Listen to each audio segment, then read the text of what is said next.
Shukla, doctor S C. Shukla, doctor S C. Shukla, retired principal, Delhi college of arts and commerce, university of Delhi, and editorial director news mobile.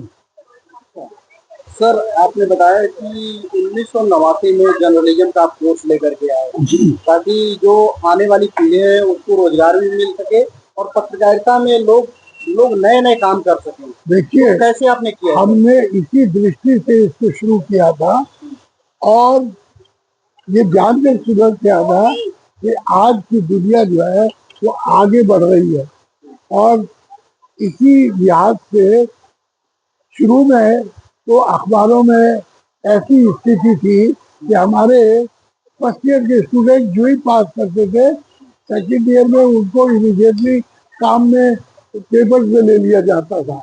और हम ये भी जानते थे कि एक वक्त आएगा जब चैनल्स की धूम होगी और उसके बाद आएगा जब डिजिटल क्रांति होगी। इसलिए मैंने 2013 में न्यूज मोबाइल इंट्रोड्यूस किया, जो कि लोगों को सब केवल एक सपना नजर आता था। सर, आगे जो मीडिया का स्वरूप है वो किस तरीके से बदलेगा? देखिए, अब सबसे पहले तो अखबारों की स्थिति ऐसी है कि अब लोगों के पास पढ़ने का वक्त कम रह गया है और जहाँ तक चैनल्स का सवाल है वहाँ भी बदकिस्मती से ज्यादातर चैनल वो लोग चला रहे हैं जिनका पत्रकारिता या जर्नलिज्म या मीडिया से कोई संबंध नहीं है। इसलिए हमारे जो लोग काम कर रहे हैं उनको अपने को जीने के लिए या कहने के लिए कि समय के साथ चलने के लिए ये सिद्ध करना पड़ता है कि मैं ही वो पहला व्यक्ति हूँ जो ये न्यूज लेकर आया हूँ। उससे भी ज्यादा मजे की बात यह है कि न्यूज की संख्या तो एक लिमिटेड होती है, उन्हीं को हम 24 घंटे बजाते रहते हैं, जिसका नतीजा यह है कि आम आदमी न्यूज से भी बहुत हद तक बोर होने लग गया है। तो हम लोगों को चाहिए कि इसके बारे में कुछ सोच विचार करें।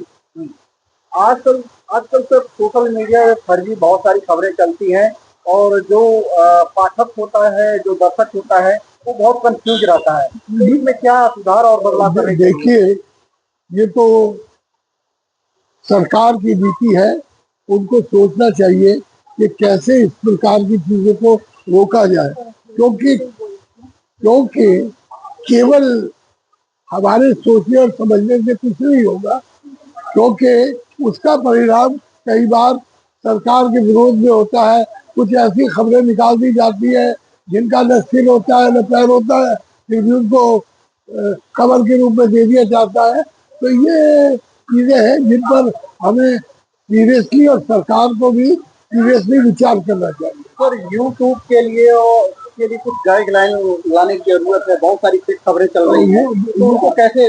देखिए ये यूट्यूब या वो है, ये सब उस होड़ में लगे हुए हैं कि कैसे ज्यादा से ज्यादा और सनसनीखेज खबरें लाई जाए ताकि अधिक से अधिक लोगों को प्रभावित और उनको बता सके कि हम ही वो है जो सारा दुनिया कवर कर रहे हैं। बट वास्तविकता ये है कि वो भी उसी तरह के है जिस तरह और जगह भ्रमित और बेकार न्यूज दी जाती है। तो सरकार को इनके बारे में भी सोचना चाहिए और कई बार सरकार इस और कदम भी उठा रही है।